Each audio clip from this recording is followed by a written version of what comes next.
टिंग टॉंग. तर नमस्कार मित्रांनो, जय महाराष्ट्र. परत एकदा स्वागत आहे आपल्या ब्लॉगमध्ये. तर आज आहे आपल्या चॅलेंजचा डे 15 म्हणजे 15वा दिवस. सकाळच्या बारी पहिली ट्रिप पडली होती आपल्याला बाणेरची.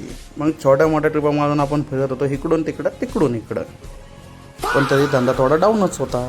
मग दुपारी आपल्याला स्वाम्याबाई भेटला. स्वाम्याबाईसोबत गेलो बिर्याणी खायला राटणीत, आणि अख्खा खर्च स्वामीबाईचाच होता. मग आपल्याला वाजली डायरेक्ट कोथरूडची ट्रिप. मग तिकडं छोट्या मोठ्या ट्रिपा मारतच बसलो होतो. नंतर आलो काळेवाडीला, आणि नंतर मग आपल्याला भेटली तळेगावची ट्रिप. निघालो तळेगावकडं. चपा चपा चढपा चले डायरेक्ट 120च्या स्पीडने. मग मित्रांनो, कसं आहे आपला तिरंगा निगडीतला, त्याला बाय बाय करून निघालो पुढे. मग बाई सनसेट एकदम मस्त झाला होता. अख्खं वातावरण भगवंच भगवं, सूर्यदेव मस्त चमकत होते. मग मित्रांनो, आज आपल्याला बेगडेवाडीचा फाटक खुल्ला भेटला होता, रिकामा. डायरेक्ट पळालो तिथनं. म्हणलो लागला तर परत आपल्याला इथं लटकायला लागेल 15-20 मिनटं.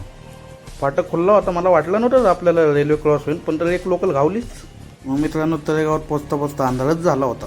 मग काय निघालो तळेगावकडनं आपल्या खराकडे.